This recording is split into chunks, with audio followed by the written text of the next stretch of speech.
നിലമ്പൂർ ഉപതെരഞ്ഞെടുപ്പിൽ പ്രചരണത്തിന് ക്ഷണിക്കാത്തതിലെ അതൃപ്തി പരസ്യമാക്കി മുതിർന്ന കോൺഗ്രസ് എംപി ശശി തരൂർ. നിലമ്പൂരിലേക്ക് തന്നെ ആരും ക്ഷണിച്ചില്ലെന്നും ക്ഷണിച്ചാൽ പോകുമായിരുന്നുവെന്നാണ് ശശി തരൂർ മാധ്യമങ്ങളോട് സംസാരിക്കവേ പറഞ്ഞത്. നിലമ്പൂരിലേക്ക് വരണമെന്ന് അഭ്യർത്ഥിച്ച് ഒരു മിസ് കോൾ പോലും ക്ഷണിച്ചിട്ടില്ല. ക്ഷണിക്കാതെ ഒരിടത്തും പോകാറില്ല. അവിടെ എന്നെ വലിയ ആവശ്യമില്ലെന്നാണ് മനസ്സിലാക്കുന്നത്. വലിയ ബുദ്ധിമുട്ടില്ലാതെ UDF സ്ഥാനാർത്ഥിക്ക് വിജയിക്കാൻ കഴിയുമെന്നാണ് പ്രതീക്ഷിക്കുന്നതെന്നും ശശി തരൂർ പറഞ്ഞു. നിലമ്പൂർ ഉപതെരഞ്ഞെടുപ്പ് പ്രചരണ വേളയിൽ പ്രിയങ്ക ഗാന്ധി അടക്കമുള്ള നേതാക്കൾ എത്തിയിരുന്നു. ശശി തരൂരിന്റെ അഭാവത്തെക്കുറിച്ചുള്ള ചോദ്യങ്ങളോട് അദ്ദേഹം വിദേശത്താണ് എന്ന മറുപടിയാണ് UDF നേതൃത്വം നൽകിയിരുന്നത്. UDF സ്ഥാനാർത്ഥിയുടെ പ്രചരണത്തിനായി അങ്ങനെയൊരു പ്രത്യേക ക്ഷണം വേണോ എന്ന ചോദ്യത്തിന് ക്ഷണിക്കാതെ നേതാക്കളാരും പോകാറില്ല എന്നായിരുന്നു തരൂരിന്റെ മറുപടി. പ്രിയങ്ക ഗാന്ധി അടക്കം ഇങ്ങനെയാണ് വന്നത്. 16 വർഷമായി കോൺഗ്രസിനൊപ്പം പ്രവർത്തിക്കുകയാണ്. പാർട്ടിയോടും പ്രവർത്തകരോടും ഒരു പ്രശ്നവുമില്ല. പാർട്ടിയോടുള്ള സ്നേഹത്തിൽ സംശയം വേണ്ട.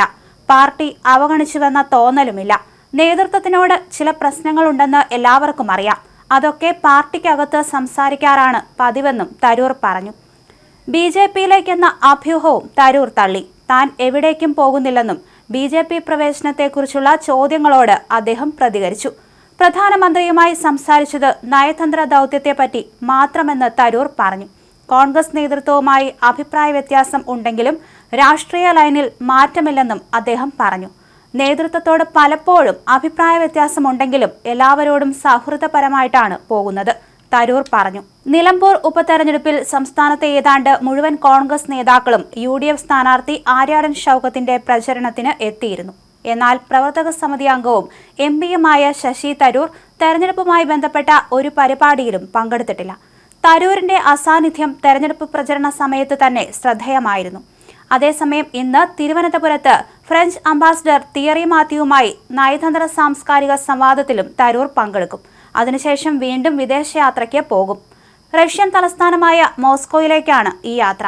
അതിപ്രധാന നയതന്ത്ര ദൗത്യം ഈ യാത്രയിലും തരൂരിന് മുന്നിലുണ്ടെന്നാണ് സൂചന.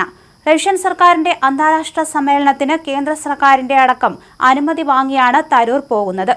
നിലവിലെ ആഗോള രാഷ്ട്രീയ സാഹചര്യത്തിൽ റഷ്യയെ ഇന്ത്യയോട് ചേർത്ത് നിർത്തുകയെന്ന അനിവാര്യതയും ഈ ദൗത്യത്തിന്റെ അജണ്ടയിലുണ്ടെന്നാണ് റിപ്പോർട്ട്. ഓപ്പറേഷൻ സിന്ദൂറുമായി ബന്ധപ്പെട്ട് ലാറ്റിൻ അമേരിക്കയിലും അമേരിക്കയിലും തരൂർ നടത്തിയ നയതന്ത്ര ഇടപെടൽ നിർണായകമായി. പാകിസ്ഥാൻ അനുകൂല നിലപാട് സ്വീകരിച്ച കൊളംബിയ ഇന്ത്യക്ക് അനുകൂലമായി തിരുത്തലും വരുത്തി. പാകിസ്ഥാൻ പ്രതിനിധി സംഘത്തെ അമേരിക്കൻ ജനപ്രതിനിധി കളിയാക്കിയതും തരൂരിസത്തിന് ഇടപെടലായിരുന്നു. ഇതിന് പിന്നാലെ UK തരൂർ പോയി. ലണ്ടൻ ദൗത്യവും രാജ്യത്തിന് വേണ്ടിയാണെന്ന സൂചനയുണ്ട്. ഇതിന് പിന്നാലെയാണ് റഷ്യൻ യാത്ര. കേന്ദ്ര സർക്കാരിന് വേണ്ടിയാണ് ഈ യാത്രകളെന്നാണ് വിലയിരുത്തൽ.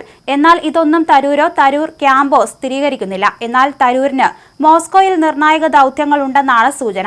പ്രധാനമന്ത്രി നരേന്ദ്രമോദിയുമായി ഓപ്പറേഷൻ സിന്ദൂർ ദൗത്യത്തിന് ശേഷം തരൂർ വിശദ ചർച്ചകളും നടത്തിയിരുന്നു.